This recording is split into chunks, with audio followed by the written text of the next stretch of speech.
now, pati sa company. Good morning, Mama. Gusto niyo bang ipamukha sa inyo ng lola niyo na si Ina ang nakapag-save ng resto? Payag na po kami na magtrabaho sa resto. Para sa inyo rin naman ito eh. Instrumento ng si Ina para sa pagbabago niyo. Destroy her. Get rid of her. Just tell me what to do. It's the game plan. What if mag-offer kaya tayo ng combo meals na kompleto na? Kung mahirap yung concept na yan. I'm sorry, but that's my vision na mag-cater ang Nono's favorite sa masa. Hahayaan natin na magbida-bida yung babae niyo dito. Remember, we have a goal here. Talsik siya. Loko si Yuan. Tulog na naman. Isingin mo na. Yuan! Umising ka na, marami pang gagawin. Oh! God! Oh my God, Amy! Oh my God! Oh my God! Come here. Kasalanan mo to eh! Ikaw yung naglilinis dito kanina, di ba? Iniwan mo basa yung floor, kaya ako nadulas! My outfit! Sinasabi mo? Ang ingay ninyo. Ang nangyari? Si Ina kasi, parang sinasadya niya kami madulas ni Joanna. Look, Yuan! Ba't mo ginawa to, Ina? Kakagising mo lang ha? Nakita mo ba yung nangyari? Ba't parang naging kasalanan ko ngayon? Para sabihin ko sa inyo, trabaho ko yung ginagawa ko dito at maayos kong ginagawa yon. Ba't ko naman sasadyain na masaktan si Joanna? Hindi ako kasing sama ng iba dyan. Kaya kung nasaktan ka, sorry. Pero wag mo isisi sa akin dahil hindi ko kasalanan yon. Kung okay na yung pakiramdam mo, pumunta na kayo sa kitchen. Marami tayong gagawin. Kalokohan.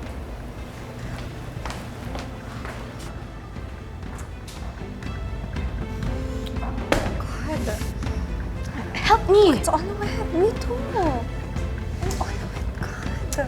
Yuan, ano? Wala kang gagawin? That was Joanna's plan. Yun nga lang, nag-backfire. Pero kilala ko si Joanna eh. Hindi siya titigil hanggang hindi siya nakakagante. Dapat lang. But next time, sana naman hindi na siya pumalpak. You know, you should challenge Joanna.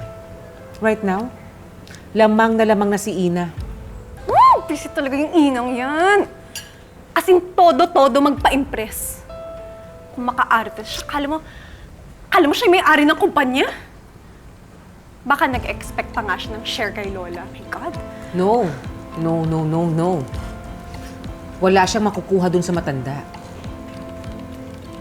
Well, siguro nga, nagkaroon nga lang si Madam Aurea ng senior moment. Kaya bigla niyang nasabi yung kalokohan na pagpapamana kay Ina. But, what do you mean, senior moment? Ibig sabihin ba nun na nagiging senior na si Lola? Maybe. I don't know. Basta ang masasabi ko lang, kailangang magiba ang kumpiyansa ni Madam Aurea kay Ina. Hindi si Ina ang hahawak sa leeg niya. With our joint efforts, tayo ang kokontrol at magpapaikot dun sa matanda hanggang siya na mismo ang sumipa dun kay Ina.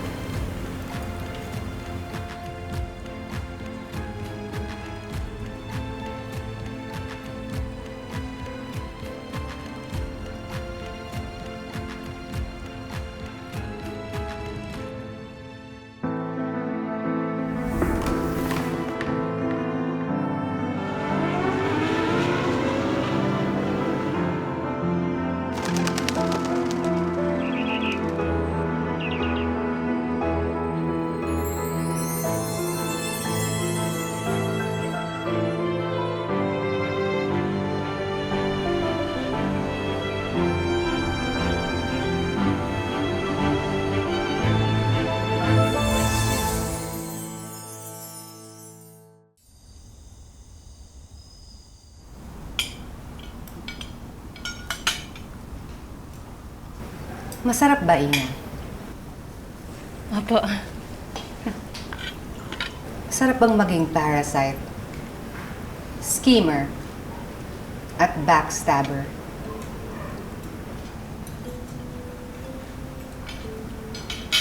Wala naman po akong ginagawang masama kay Joanna. Sinungaling. May prueba ka ba?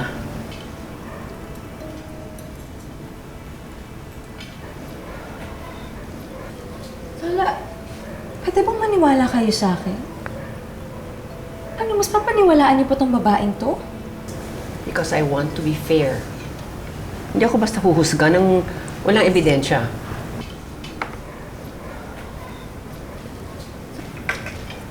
Lola, masyado kasing malaki ang tiwala niyo kay Ina. I mean, you know what they say. Trusting too much can kill. Yung consumption ko sa inyong dalawa, yun yung papatay sa akin. Here we go again. I knew it. Kami na naman ni Joanne ang papagalitan ninyo. What's new? We're never over this issue. Issue? Anong issue? Anong nangyari? This is unbelievable. Ano to?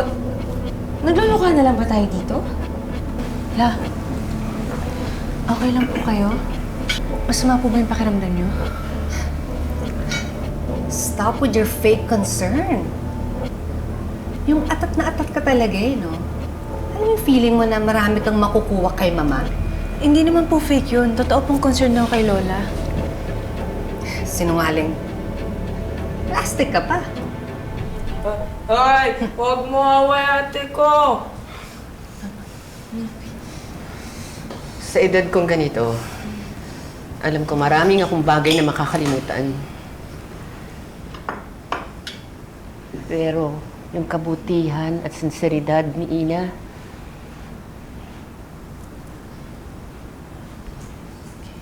hindi ko makakalimutan. Lagi kong maaalala sa aking puso't isip. This is just so unfair! Di ba ba enough sa'yo na ginawa mo kaming utusan ng babae niya, ha?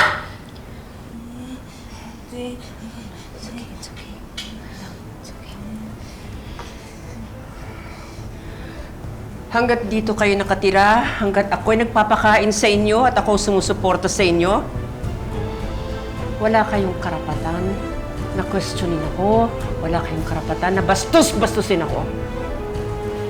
Naiintindihan nyo?